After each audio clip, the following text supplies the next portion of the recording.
One question that you might be interested in is what happens when you create a task within a task? And the answer to that is, by definition, nothing magical happens at all. So let me show you how this works. Let's have a task called parent, and this is going to be a task. I'll do it explicitly this time, so we'll have a lambda here, and let's create another task within it. So I'll have var child equals new task, once again specifying the lambda here. So for the child, I'm going to output some diagnostic messages and also do a sleep in between. So I'll write line, for example, child task starting, and I'll do child task finishing, and in between I'll stick a thread.sleep with a value of, let's say, 3 seconds, so 3000. So that's my child task. Now, of course, I have to start those, and if you set them up like this, the child task is called detached, which means there is no difference between this child task being inside this task and being somewhere else. It really doesn't matter to the scheduler.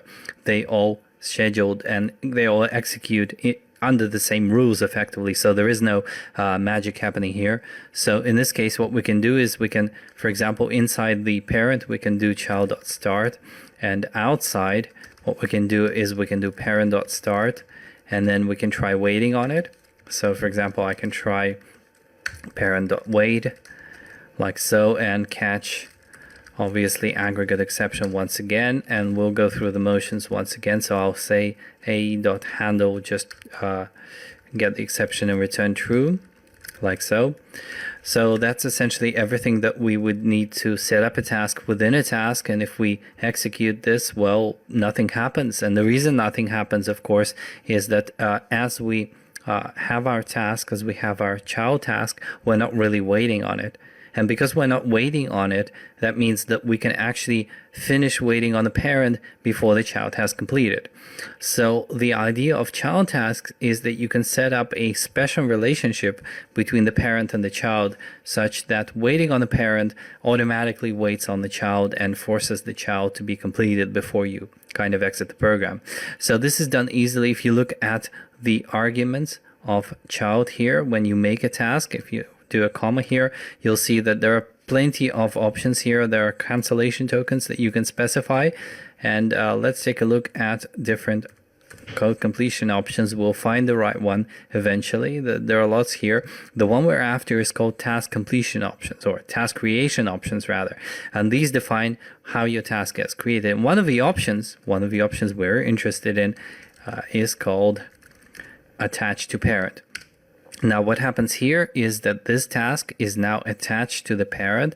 They form a parent-child relationship, and as a result, waiting on the parent automatically gets you waiting on the child as well, which means if I execute, we have the child task starting, then we have the 3 seconds passing, we have child task finishing. So that's how you can effectively create these relationships between the different tasks. Now you can also combine task creation options so that, for example, you can combine the idea of child tasks with another idea of continuations as well. So let's suppose that in the case where the child task succeeds, I want another task to run, some sort of completion handler. For example, in this case, I can say var completion handler equals, and then here I can say child.continue with, and here I can provide a lambda function for the continuation. In this case, for example, I can simply say something like the following. So we'll say hooray task t.id, and it's successfully completed, but let's just write it state. Task ID's state is t.status, like so. And then once again, in the completion options, or creation options rather, we have to specify that we do want to attach it to the parent as well, but we also want to execute this only if it runs to completion. So it acts as a kind of filter effectively.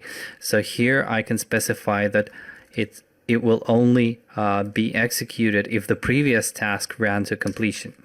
So here is the completion handler. We can also make another handler. In this case, we can make a handler for the failure. So in this case, I can say fail handler equals new. Actually, let's do once again a continuation. So child continue with, and once again, I need to provide the previous task into the lambda. I'll just copy what we have here, and in this case I'll put an oops instead of a hooray. And in addition, once again, I'll take these same options as before. So we're going to make it a child task, and we only want to execute this if it failed, if the previous task has failed. So here we can say only unfolded, like so. And now we have two different branches, two different tasks that will execute depending on whether the child was successful.